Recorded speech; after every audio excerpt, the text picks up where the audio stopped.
Is Bakugo from My Hero Academia about to be the next Sasuke? So what's up guys, Foxen here, getting back into my weekly My Hero Academia breakdowns. Time for episode 8 this week. So previously in the camp training arc, the villains actually succeeded. They captured Bakugo. Unfortunately this episode it was time for Deku and friends to deal with the consequences, and at the same time try to plan some counterattack. They did touch on this pretty early on about how them breaking the rules was on the level of villain territory. But I am glad that they didn't just say that breaking rules makes them villains.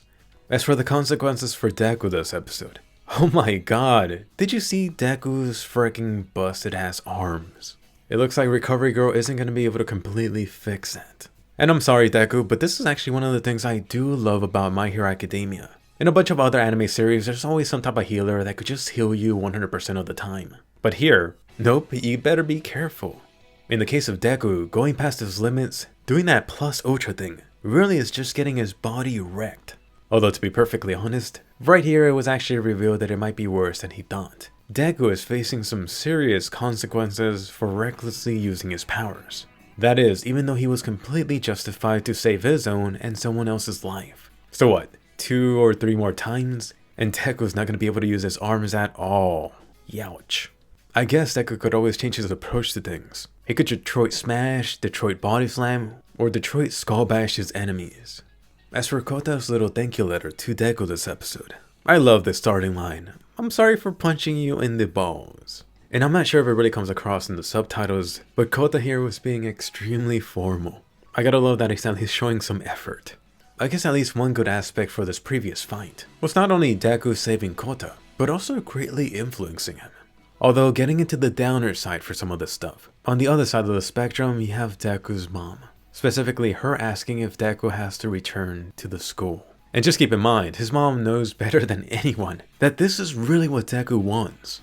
Come on Deku's mom, you're making this really hard. Anyway, ultimately these guys decide to set out on their journey and do their own thing to rescue Bakugo. So this scene in front of the hospital was really giving me a vibe of Naruto and friends when they left the Konoha village, back in the original series. That was shortly after Sasuke got kidnapped. Let me know if anyone else felt the same way. As for Ida this episode, come on dude, you're gonna be a mofo and fricking punch Deku? He's already fricking wrecked. Punch someone else. Take a whack at Shoto, or the guy that could actually get hard instead. To be fair though, I do have to mention that I do agree with his little speech there. Not that Deku and Shoto and any of the other guys paid any attention to it. They're like, sure, we'll take that into consideration for the next mission. Although fricking yes, their whole justification for all of this was this loophole. This super special secret awesome mission is without actually engaging in fights. Yep, that'll definitely work. And of course after all of that, even though Ida was complaining the whole time, he of course decides to go with them. As for Bakugo this episode, let me just quickly mention that I never really liked this character in the first season, but slowly ever since the second season he's been really growing on me. I really just love how he was crap talking to the other guys. But really, when Shigaraki was like, oh, untie him, everyone else in the room just knew that Bakugo was ready to attack their asses. Did Shigaraki really just think otherwise? Like sure, logically speaking, we have so many people here. You'd be out of your mind to think you could take out anyone. This really just shows that he doesn't know Bakugo at all. First thing he does, being untied, is going for the freaking ringleader, Shigaraki. He absolutely did not give any damns at all. Straight into explosion mode after being released.